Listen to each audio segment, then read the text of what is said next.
London, the summer of 1305. The cobblestones of the city are slick with morning dew. The air hangs heavy, filled with smoke, sweat, and something darker, fear. People pour into the streets, not for a market, not for a festival, but for something far more sinister. Children sit on their fathers' shoulders. Vendors shout above the hum of voices, selling pies and ale. Laughter bubbles from the crowd, but it's not joy. It's anticipation. They are waiting for a man whose name had once shaken thrones. That man is William Wallace. To most of England, Wallace is a savage, a traitor, an enemy of order. But to Scotland, he is a warrior, a shadow of hope, the living symbol of what freedom could mean. On this day, however, he is no hero, no general, no legend. He is bound in chains, filthy and broken, led to his final humiliation. Yet even in this moment, thousands sense that the spectacle about to unfold is not about justice. It is about domination. It is about erasing not just a body, but the very idea of resistance. But how did we reach this moment? How did a man of no crown, no noble house, rise high enough to terrify a king, only to fall in a storm of betrayal and cruelty? To understand the horror of William Wallace's death, you must first understand the fire of his life. Medieval Scotland was a land in constant turmoil. Kings died without heirs. Nobles shifted loyalties as easily as they changed their cloaks. And just across the border, King Edward I of England, known as Longshanks, waited like a vulture. When Scotland faltered, he struck, eager to bring the northern kingdom under his iron fist. Wallace was not born into this chaos as a prince or a great nobleman. He was the son of a minor knight, raised in hardship and obscurity. But the threads of fate would pull him into the storm. When English soldiers murdered members of his family, something inside Wallace broke, or perhaps something awoke. The boy of sorrow became a man of fury. Wallace rose not through gold or titles, but through sheer will. In 1297, he and a band of rebels met the English at the Battle of Stirling Bridge. Against the most powerful army in Europe, Wallace used cunning, timing, and the landscape itself. As English forces crowded onto a narrow bridge, Wallace's men struck with brutal precision. The river beneath them ran red with English blood. It was one of the most humiliating defeats Edward's army would ever endure. For a fleeting moment, it seemed Scotland might be free. Wallace's name spread like fire across the Highlands. He became guardian of Scotland, not by noble decree, but by the roar of the people who saw him as their champion. But freedom carries a price, and Edward I was not a man who forgave humiliation. For years, Wallace waged war against England, not with the wealth of nobles or the luxury of endless soldiers, but with cunning, speed, and unrelenting fury. When armies came against him, he struck from shadows.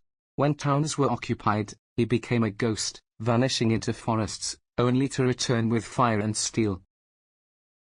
Yet, even as he bled England, he found himself abandoned by his own. Many Scottish nobles bent the knee to Edward, choosing survival over rebellion. Wallace refused.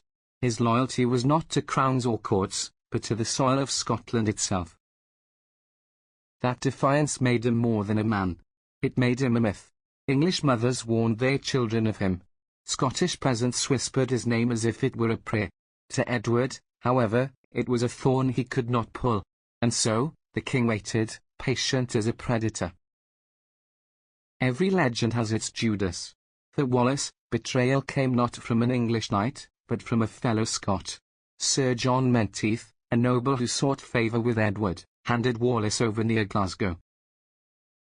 There was no heroic last stand, no thunderous final battle. Only ropes, chains, and silence. For Edward, this was not enough. A capture was too quiet. The king wanted something louder. Something that would echo through every castle hall and village square. So Wallace's journey south began, not as a prisoner, but as a spectacle.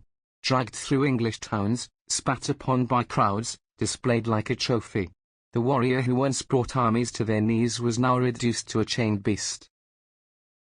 Yet he never begged. He never wept. They say he met the eyes of every jeering face, as if memorizing them, as if burning their souls into his final memory. To the English, Wallace was a monster, but the way they treated him revealed who the real monsters were. By August 23, 1305, Wallace stood in Westminster Hall, the heart of English power. The judges sat high, their verdict already written. The charges: treason, sacrilege, and murder. The irony? Wallace had never sworn allegiance to Edward.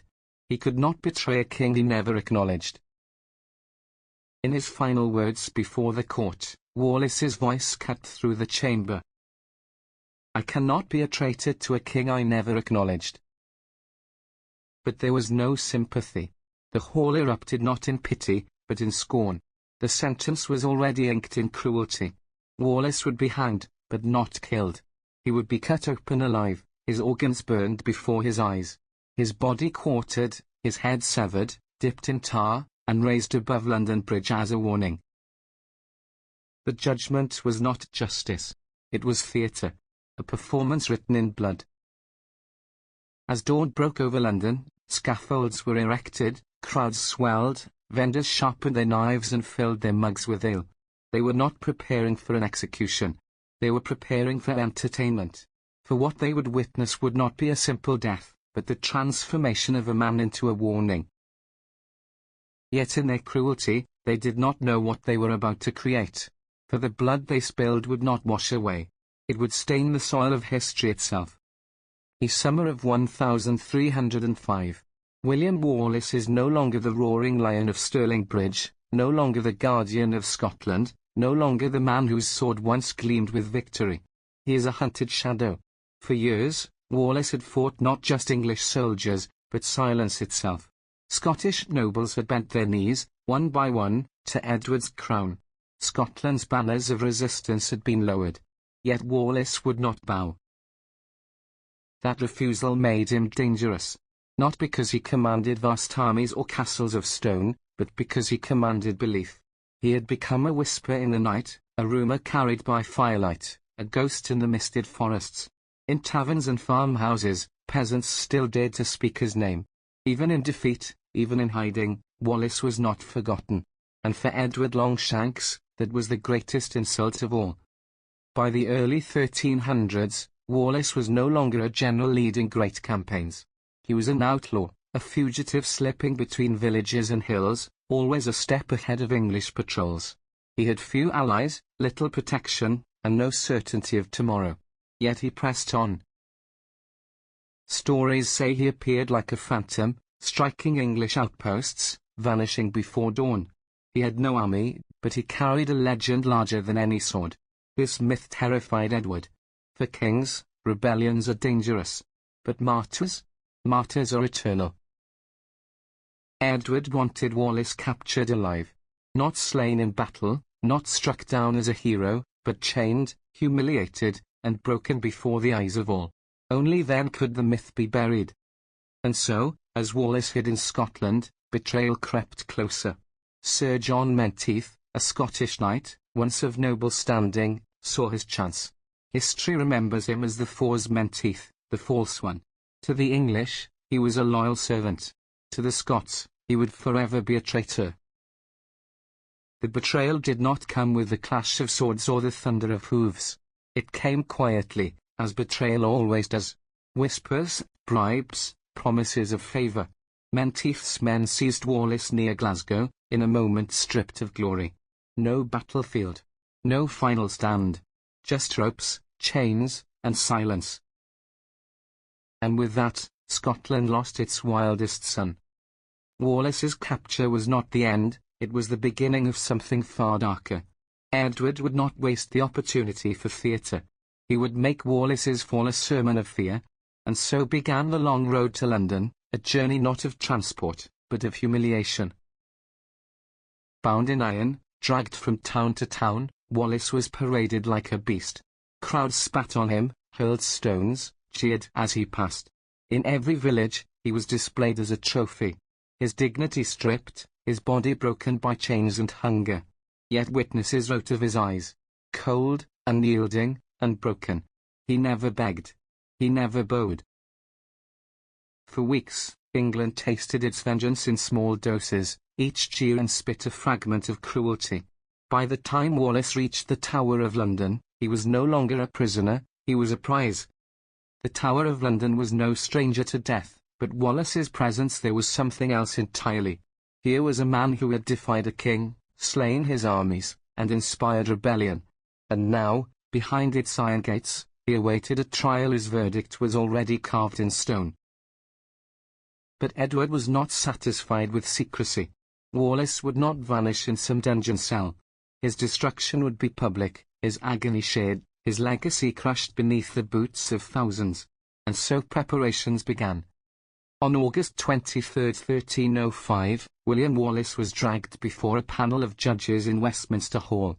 The space itself was intimidating, vast stone walls, echoing voices, the weight of royal authority pressing down like a physical force. The charges were read: treason, sacrilege, and murder. Treason most of all.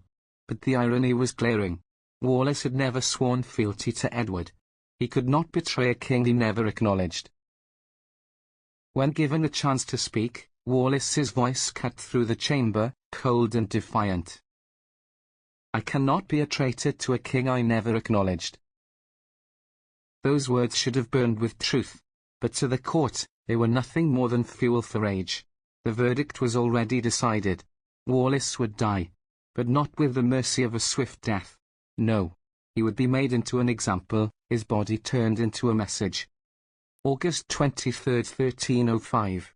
Westminster Hall. The largest hall in medieval Europe, built of stone and oak, echoing with voices that carried like thunder. Light spilled through narrow windows, cutting thin lines across the chamber floor. At one end sat the judges, lords of England, men of law cloaked in velvet, but none of them held true power. The real hand behind every word, every accusation, was Edward I, Longshanks, the King of England. And before them stood William Wallace. Bound, battered, dragged from weeks of humiliation, he now faced the final theatre of justice. His hands were tied, his clothes torn, his body thin from captivity. But his eyes, those remained unbroken. The charges against Wallace were read aloud, each word meant to slice at his legacy. Treason, for raising arms against the crown. Sacrilege, for profaning the sanctity of England's rule. Murder, for the countless dead in raids and battles. But the hall itself knew the irony. Wallace had never sworn allegiance to Edward. How could a man betray a king he did not serve? Yet the performance was not meant for logic. It was meant for domination. When asked to speak, Wallace's voice rang out. "I cannot be a traitor to a king I never acknowledged." For a moment, silence hung heavy. The truth spoken so plainly it cut through the hypocrisy like a blade. But instead of stirring sympathy, it enraged his captors. Murmurs rippled through the hall, followed by roars of condemnation. The verdict had already been inked before Wallace ever opened his mouth. The sentence was not just death. It was annihilation. A carefully designed ritual, meant to erase Wallace not only from life but from memory itself. The judges declared. He would be drawn on a hurdle through the streets of London, dragged through mud and stone like an animal. He would be hanged, but not to the mercy of death, only until his lungs burned and his body convulsed. He would be cut down alive, his abdomen sliced open, his entrails pulled out and burned before his very eyes. He would be beheaded, his head severed and dipped in tar, mounted on London Bridge as a warning to all. Finally, his body would be quartered, each limb hacked away and sent to the corners of the realm, Newcastle, Berwick, Stirling, and Perth, so that no corner of Scotland would forget what defiance brought.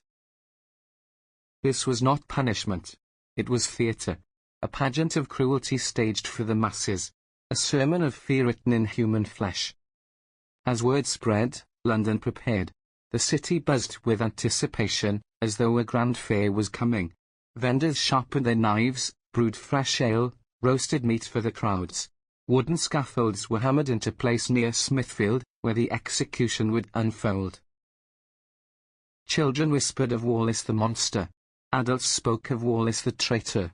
And yet, in hushed corners, some admitted admiration. Even in chains, even condemned, his defiance inspired awe. But awe did not stop the crowd from gathering. Thousands would come, not just for justice, but for entertainment. This was medieval theatre at its darkest. Inside the Tower of London, Wallace waited. Night passed into day with the slow drip of dread. He had no illusions. He knew the cruelty awaiting him. Yet accounts say he never wept, never begged. What thoughts passed through his mind? Did he remember Stirling Bridge, when the English had fallen like wheat before his scythes? Did he remember his comrades, those who had bent the knee, those who had died? Did he think of Scotland, of whether its people would remember him, or if fear would erase his name? Perhaps he knew that what awaited him would not silence Scotland, that his blood, spilled so publicly, would water the seeds of resistance. Trials in medieval England were rarely fair, but this was not even a trial. It was a ritual. Every word, every accusation, every roar from the crowd was scripted to paint Wallace not as a man, but as a monster, a beast to be broken, displayed, and discarded. And yet, Wallace's defiance cut through the theatre. His refusal to acknowledge Edward's authority made him more than a prisoner. It made him a symbol.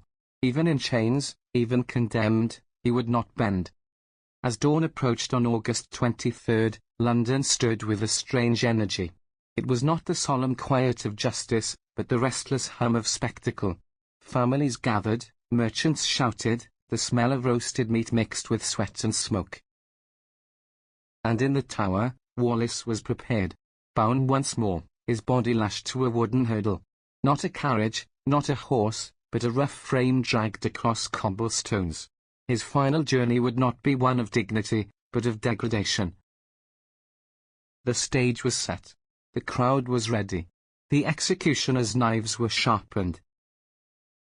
The curtain was about to rise on one of the most horrifying performances of medieval history. Dawn broke over London, and with it came a sense of restless hunger. The city was awake early, not with the sound of bells calling for prayer, but with the murmur of thousands gathering in anticipation. Merchants shouted, setting up stalls of meat pies, roasted lamb, and mugs of ale. Children clutched their mothers' hands, eager for a spectacle. Old men leaned on canes, telling stories of the savage from the north whose name was whispered like a curse. The air was thick with the smell of sweat, smoke, and excitement. It was no ordinary day. It was the day William Wallace would be destroyed, body and soul, before the eyes of London. From the Tower of London, Wallace was brought out, his body bound tightly to a wooden hurdle. It was not a carriage that bore him, not even the back of a horse, but a crude frame dragged across cobblestones. His flesh scraped, his bones rattled with every jolt, and yet his eyes remained open. Chains clinked as the hurdle lurched forward, pulled slowly through the city's busiest streets. The people roared, some jeered, some laughed, some merely stared in silence, as though they were watching the passing of something more than a man. The cobblestones tore at his skin, mud splattered his face, stones struck his body, but still he refused to beg. The journey was long, winding through London so that as many as possible could see the once great rebel humiliated. The man who had terrified England's armies now dragged through its capital like livestock bound for slaughter. The streets narrowed, then widened into crowded squares, and still the hurdle scraped forward, leaving behind streaks of blood in the dirt. Every jolt was agony, but the silence from Wallace was more terrible than screams. When at last they reached Smithfield, the execution scaffold loomed above the crowd like a black altar. The wooden frame towered over the sea of faces, a stage for cruelty, a place where fear would be hammered into the hearts of all who watched. Wallace was hauled upward, bound in rope, and raised by the neck. The crowd roared as his body convulsed, dangling, gasping for air. His legs kicked weakly, his chest heaved, his eyes bulged with the strain. But this was no hanging meant to end life swiftly. The rope was measured carefully, the drop shallow, designed only to choke, to burn his lungs, to dance his body at the edge of death without granting him its release. After long moments of torment, when his body shook violently, the rope was cut, and Wallace collapsed onto the scaffold, still alive, still conscious, dragging in ragged breaths. The crowd hushed. Even those who had cheered fell silent, sensing the cruelty was only beginning. The executioner approached with deliberate slowness, his knife glinting in the morning light. He knelt beside Wallace, and with the calmness of a butcher, he cut open his abdomen. Gasps rippled through the crowd. Some cried out in horror, others cheered wildly, while many turned away unable to watch. Wallace's face went pale, his lips trembled with blood, but his eyes remained open. The executioner reached inside, and one by one, he drew out the organs of a living man. With each slick bundle of flesh, he held them aloft for the crowd to see, and then tossed them into the fire burning nearby. Smoke rose, the smell acrid and nauseating, the flames devouring the very essence of the man whose defiance had once slit a nation. Through it all, Wallace lingered on the edge of life, his body writhing, his chest still struggling for breath. It was said that even as his entrails burned, he did not cry for mercy. His silence became the loudest roar of all, a refusal to give his tormentors the satisfaction of surrender. Finally, when his body could endure no more, the executioner lifted his axe. With a single stroke, clean and final, Wallace's head was severed from his shoulders. The crowd erupted, some in cheers, some in horror, others fainting from the sight of so much blood spilling across the wooden boards. But even then, the performance was not over. Death was not the end. The executioner moved again with his blade, this time not to kill, but to divide. One by one, Wallace's arms were hacked off, then his legs, each blow splattering the scaffold with crimson. The body was disassembled, not buried, not honored, but parceled like meat to be sent as warnings. Wrapped in cloth, each quarter was marked for its destination: Newcastle, Berwick, Stirling, Perth. Places where Wallace had fought, places where his name had once been sung in triumph. Now those places would receive fragments of his broken body as grim reminders of England's power. His head, however, was destined for London. Dipped in tar to preserve it from decay, it was hoisted onto a spike and mounted high above London Bridge. There it stared down for years, blackened and hollow-eyed, watching the Thames flow beneath, a silent sentinel of terror meant to remind every passerby of the price of rebellion. Yet to the Scots, it would become something else. To them, it was not the head of a traitor, but of a martyr. Granting him its release. After long moments of torment, when his body shook violently, the rope was cut, and Wallace collapsed onto the scaffold, still alive, still conscious, dragging in ragged breaths. The crowd hushed. Even those who had cheered fell silent, sensing the cruelty was only beginning. The executioner approached with deliberate slowness, his knife glinting in the morning light. He knelt beside Wallace, and with the calmness of a butcher, he cut open his abdomen. Gasps rippled through the crowd. Some cried out in horror, others cheered wildly, while many turned away unable to watch. Wallace's face went pale, his lips trembled with blood, but his eyes remained open. The executioner reached inside, and one by one, he drew out the organs of a living man. With each slick bundle of flesh, he held them aloft for the crowd to see, and then tossed them into the fire burning nearby. Smoke rose, the smell acrid and nauseating, the flames devouring the very essence of the man whose defiance had once lit a nation. Through it all, Wallace lingered on the edge of life, his body writhing, his chest still struggling for breath. It was said that even as his entrails burned, he did not cry for mercy. His silence became the loudest roar of all, a refusal to give his tormentors the satisfaction of surrender. Finally, when his body could endure no more, the executioner lifted his axe. With a single stroke, clean and final, Wallace's head was severed from his shoulders. The crowd erupted, some in cheers, some in horror, others fainting from the sight of so much blood spilling across the wooden boards. But even then, the performance was not over. Death was not the end. The executioner moved again with his blade, this time not to kill, but to divide. One by one, Wallace's arms were hacked off, then his legs, each blow splattering the scaffold with crimson. The body was disassembled, not buried, not honored, but parceled like meat to be sent as warnings. Wrapped in cloth, each quarter was marked for its destination: Newcastle, Berwick, Stirling, Perth. Places where Wallace had fought, places where his name had once been sung in triumph. Now those places would receive fragments of his broken body as grim reminders of England's power. His head, however, was destined for London. Dipped in tar to preserve it from decay, it was hoisted onto a spike and mounted high above London Bridge. There it stared down for years, blackened and hollow-eyed, watching the Thames flow beneath, a silent sentinel of terror meant to remind every passerby of the price of rebellion. Yet to the Scots, it would become something else. To them, it was not the head of a traitor, but of a martyr. As the crowd began to disperse, the ground still wet with blood, souvenirs were taken. Splinters of the scaffold, bits of rope, even scraps of cloth touched by Wallace's body.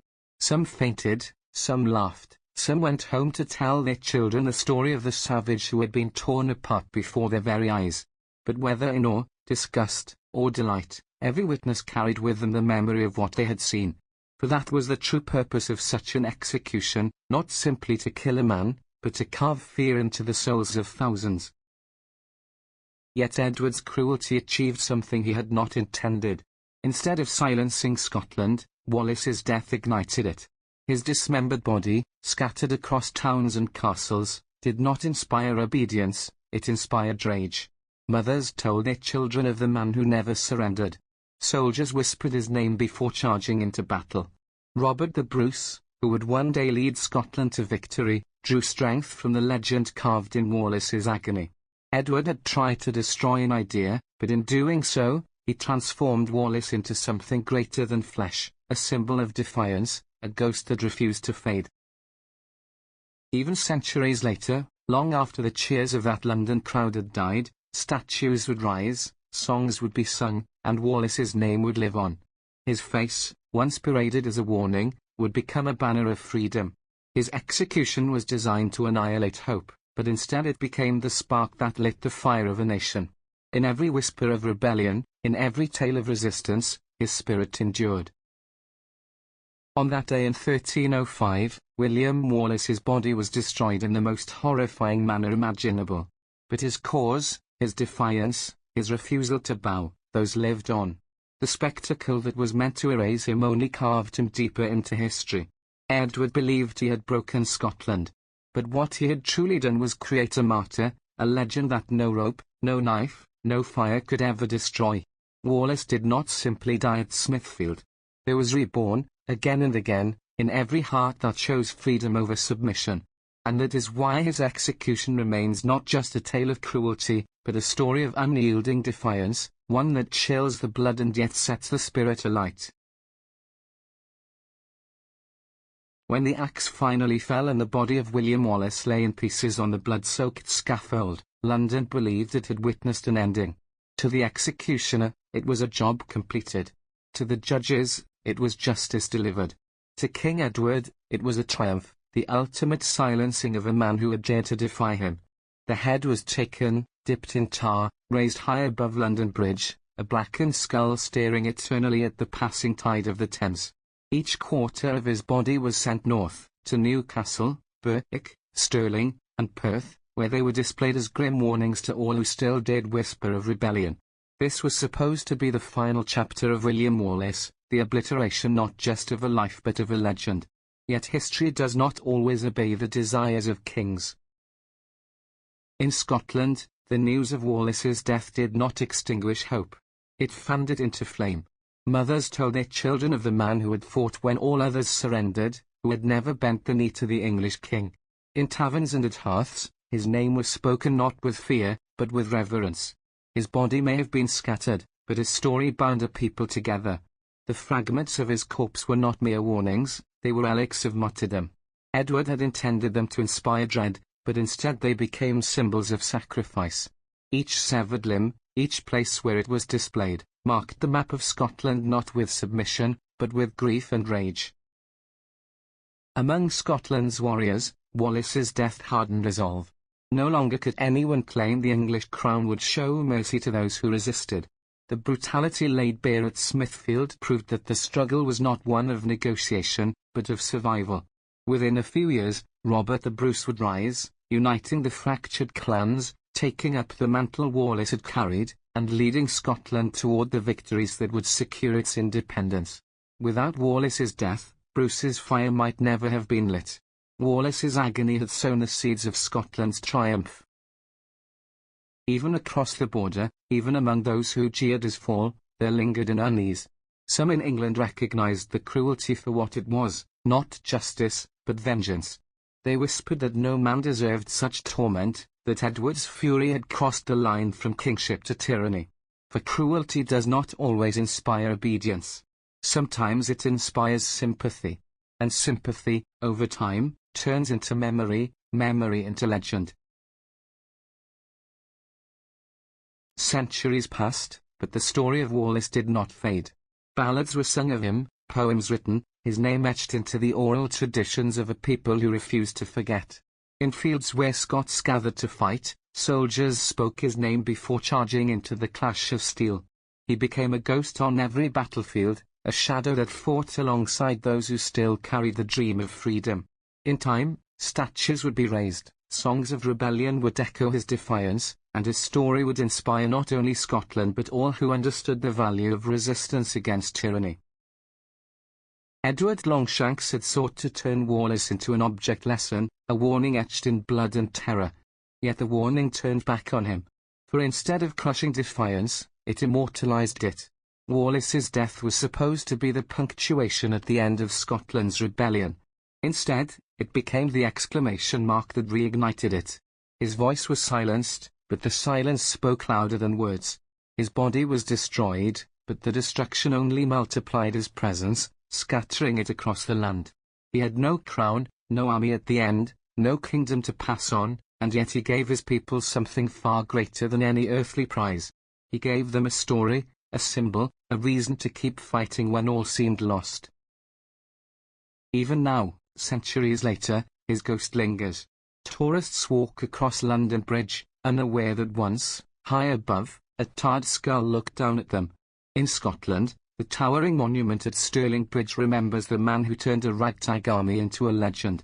His face appears in films, his name in songs, his spirit in every anthem that dares to proclaim freedom. The cruelty that sought to erase him instead carved him into eternity. In the end, Wallace's execution was far more than the death of a man.